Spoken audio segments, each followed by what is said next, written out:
Salut à tous, aujourd'hui on va essayer en 10 minutes de discuter d'un sujet qui peut parfois prêter au débat entre certaines personnes, c'est la retouche. Pour certaines personnes, la retouche, en fait c'est tricher, c'est inutile, ça dénature la photo n'est pas vraie si elle est retouchée. En revanche, pour d'autres personnes, au contraire, la retouche est l'élément essentiel de la photo, c'est ce qui va la mettre en valeur, c'est ce qui va communiquer les émotions. Et donc on va voir un petit peu ça en détail.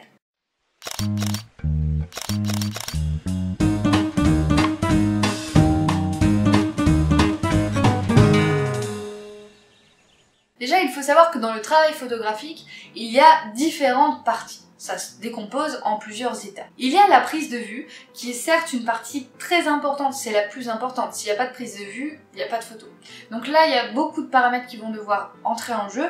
Le cadrage, la composition, votre lumière, enfin beaucoup de choses vont vraiment être très importantes à prendre en compte dès la prise de vue. Ensuite, il y a la partie tri, qui elle aussi est très importante parce que forcément on va faire plusieurs essais, plusieurs photos et on va s'obliger à stocker le moins de photos possible parce que derrière c'est compliqué, après ça prend de la place. Ensuite vous avez le développement qui va être une espèce de retouche mais pas très poussée. Vous allez là gérer vos contrastes, vos lumières, les ajuster on va dire, pouvoir répartir vos lumières différemment sur votre photo, vous allez pouvoir gérer vos couleurs même si la plupart de ces éléments sont déjà à prendre en compte à la prise de vue. Ça va être un espèce d'ajustement et ça va faire en sorte que l'ambiance de votre photo ressorte et ce que vous voulez faire passer avec votre photo, c'est dans la retouche que ça va passer. Après, il y a encore une dernière étape, c'est la retouche un peu plus poussée. Vous allez pouvoir corriger des défauts, enlever des choses qui certes étaient là au départ mais qui pouvaient gêner la lecture de la photo. Enfin bref, voilà, là ça va être de la retouche plus poussée où vous allez enlever ou rajouter éventuellement des éléments. Personnellement, j'utilise pas cette retouche plus poussée sur toutes mes photos. Et la plupart du temps quand j'utilise, c'est vraiment très rapide. En général, c'est pour enlever quelques petits défauts, une tache, peu importe, vraiment des petites choses de rien du tout à la base, mais qui facilitent beaucoup plus la lecture de la photo. On entend beaucoup retoucher, c'est mal, c'est tricher, c'est pas bien. Avec la retouche, c'est trop facile de faire une belle photo. Alors bien sûr, pour la plupart des cas, une retouche trop poussée, qui fait vraiment trop fake, c'est pas très joli. Enfin, la plupart des cas, la réalité est ce qu'on a envie de faire passer à travers la photo. On a envie vraiment de reproduire la réalité. Mais faire une photo, c'est pas juste capturer la réalité, c'est aussi y intégrer vos émotions, vos ressentis, un message éventuellement. Ça doit parler, ça doit avoir un objectif. Sans mauvais jeu de mots, ça doit avoir un but et donc ça doit faire passer quelque chose. Après pour des cas très rares, par exemple tout ce qui est fantasy, ce qui est un petit peu science-fiction, des cosplays ou quoi que ce soit, une retouche très poussée va faire forcément pas très réel, mais c'est le but. Voilà, ça dépend vraiment des sujets. Et pour la plupart des photos, quand on va faire le développement, on va justement faire en sorte que ça soit le plus naturel possible, que ça ne se voit pas, qu'on voit pas qu'il y a eu des retouches, et on va essayer aussi de refléter la réalité le plus possible. C'est ça le paradoxe. On dit tout le temps la retouche, c'est pas vrai, on enlève la réalité, mais non, ce qu'on essaye de faire c'est de reproduire au maximum ce qu'on a vu en vrai. Je vais vous dire un petit peu les avantages de retoucher une photo. Déjà, c'est très abordable, il y a des prix très abordables pour Lightroom et pour Photoshop, et on a aussi accès à des logiciels même gratuits. Moi personnellement, j'ai pas de sous à dépenser, même pas beaucoup de sous, j'ai pas de sous à dépenser dans des logiciels pour l'instant. Donc, il y a Photo Director, en tout cas les anciennes versions, là le 6 est gratuit. Vous avez également GIMP qui est gratuit et qui est équivalent à Photoshop. Certes, l'utilisation est différente, mais le principe est le même, il y a exactement les mêmes fonctions. Donc c'est abordable et c'est accessible en plus.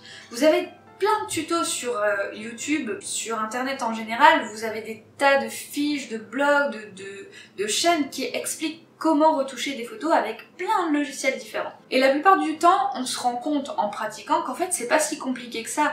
Déjà pour la retouche, enfin le développement de base, dans Lightroom ou dans Photo Director, il s'agit de curseurs la plupart du temps avec lesquels vous allez jouer.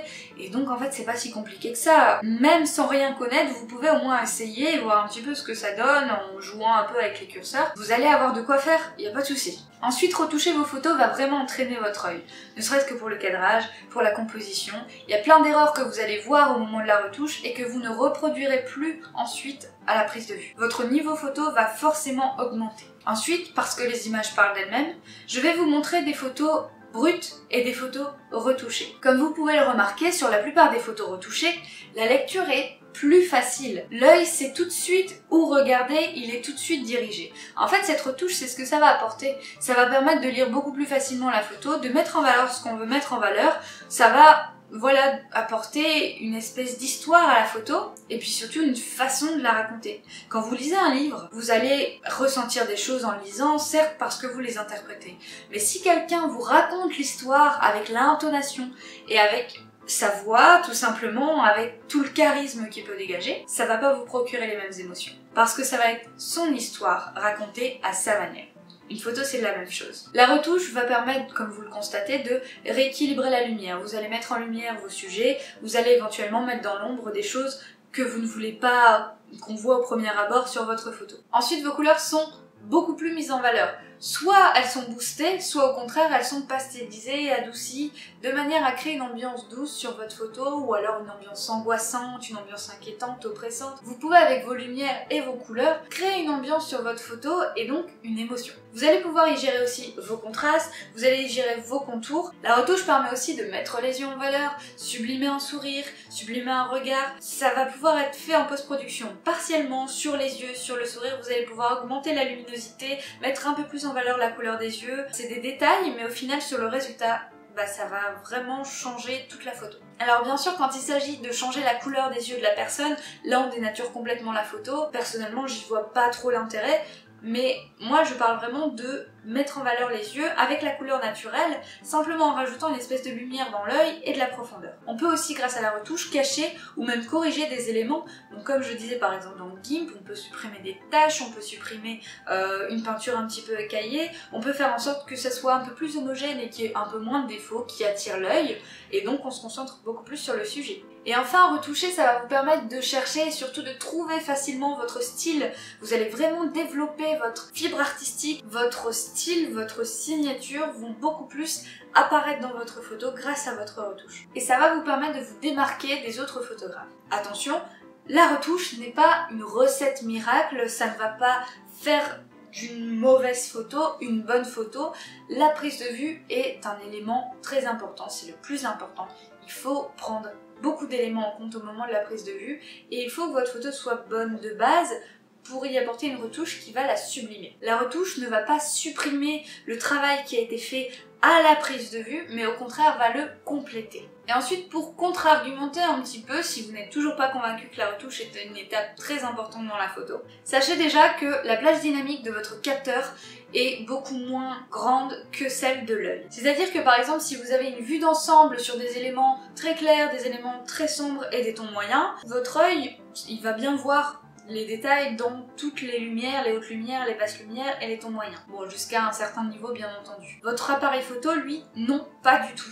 Il va bien voir les tons moyens si c'est ce que vous avez bien exposé, mais vous allez avoir des hautes lumières qui vont être cramées et donc aucun détail, et vous allez avoir beaucoup de détails aussi perdus dans les ombres qui vont être bouchés. Donc votre photo, avec une plage dynamique plus réduite que ce que votre œil a vu, ne reflète absolument pas la réalité. En plus, il faut prendre en compte aussi que la réalité est complètement subjective d'un individu à l'autre. La réalité de l'un ne sera pas la réalité de l'autre. Pourquoi? Parce qu'en fait, tout simplement, certes, on regarde un paysage, par exemple, magnifique, mais surtout, on ressent des choses, on ressent des émotions, des sentiments, on a des sensations qu'on a envie de transmettre à travers la photo, et votre appareil photo, lui, n'a pas de sentiments ni de sensations. Donc ce que vous allez vouloir transmettre à travers votre photo, c'est ce que vous avez ressenti et les émotions que vous voulez partager avec le lecteur de votre photo. Pour moi, ça se présente comme un schéma. Au moment de la prise de vue, vous allez capturer des émotions dans votre photo. Mais ces émotions sont dans votre photo et pour les transmettre au lecteur qui va regarder votre photo, vous allez devoir utiliser la retouche. La retouche va être votre façon de transmettre ces fameuses émotions à travers votre photo. Et d'ailleurs, une même photo peut être développée de différentes manières et à partir d'un même cliché, on peut apporter différentes ambiances sur cette photo selon la retouche qu'on a adoptée. Et puis si vous n'êtes toujours pas convaincu, et puis si j'entends encore « Non, la retouche ça sert à rien, moi je retouche pas mes photos parce que franchement ça dénature complètement la photo, je trouve ça trop abusé, moi j'arrive à faire des bonnes photos dès la prise de vue, j'ai pas besoin de retoucher derrière, ça sert à rien ». Sachez que si vous ne retouchez pas votre photo, Donc je suppose que vous devez shooter en JPEG, parce que même si vous shootez en RAW, de toute façon vous allez bien devoir convertir votre fichier en JPEG pour que les personnes puissent lire vos images et que vous puissiez en faire quelque chose. Donc ça veut dire que vous laissez votre appareil photo faire vos retouches à votre place. Parce qu'en fait votre photo, elle est bien retouchée, mais c'est votre appareil photo qui a effectué ces fameuses retouches en tout automatique. C'est un petit peu comme si vous laissiez votre appareil prendre vos photos en automatique, vous n'avez juste pas de contrôle sur ce que ça va donner au final. En fait, votre capteur capte des données numériques, mais à un moment donné, si vous shootez en JPEG, lui, il va devoir convertir ces données numériques en images, en JPEG, pour que vous puissiez la voir. Parce qu'à la base, c'est pas des pixels qu'il a, c'est des données numériques. Et donc, cet aperçu que votre appareil photo vous donne, en fait, c'est un aperçu qu'il a créé lui-même avec ses propres retouches. Il a géré tout seul les contrastes, les lumières, la balance des blancs, si vous la laissez en automatique en tout cas. En fait, l'appareil photo, on lui a inclus des espèces de réglages standards, et donc lui, il adapte ça en fonction de la situation, du contexte, de la luminosité, voilà. Il adapte un petit peu ça, et puis il vous donne un certain résultat. Et ça se vérifie beaucoup parce que selon les appareils photo, vous n'aurez pas le même résultat quand vous prendrez votre photo, même si le cadrage est exactement pareil et que vos conditions sont exactement les mêmes. Sur certains appareils, les couleurs seront plus vives, il y aura peut-être un petit peu plus de luminosité dans certaines couleurs, vous aurez peut-être des contrastes complètement différents, et sur d'autres photos, ce sera plus terne, enfin, ça dépend complètement des paramètres de votre appareil photo, des capacités, enfin, tout ça quoi. Donc en fait c'est pas que vous ne retouchez pas vos photos, c'est que vos photos sont retouchées mais que vous n'avez aucun contrôle dessus. Vous accordez votre confiance complète à votre appareil photo et donc il fait le travail à votre place. Il va pas régler ça en fonction de ce que vous avez ressenti au moment où vous avez déclenché. Et ça c'est vachement dommage parce que nous, on aimerait bien savoir ce que vous avez ressenti au moment où vous avez pris votre photo. Alors si vous voulez faire des meilleures photos, essayez de vous mettre en tête qu'il ne faut pas faire des photos, mais de faire de la photo. Voilà, c'est terminé pour cette vidéo, j'espère que ça vous a plu. Vous pouvez me dire vos avis en commentaire. En tout cas, n'hésitez pas à mettre un petit pouce en l'air si vous avez aimé la vidéo, à la partager si vous le souhaitez, et puis à vous abonner à ma chaîne, et aussi mettre la petite cloche là. Vous pouvez cliquer dessus, comme ça, ça vous permettra d'avoir les notifications pour mes prochaines vidéos. Et moi, je vous dis à mercredi pour une courte vidéo.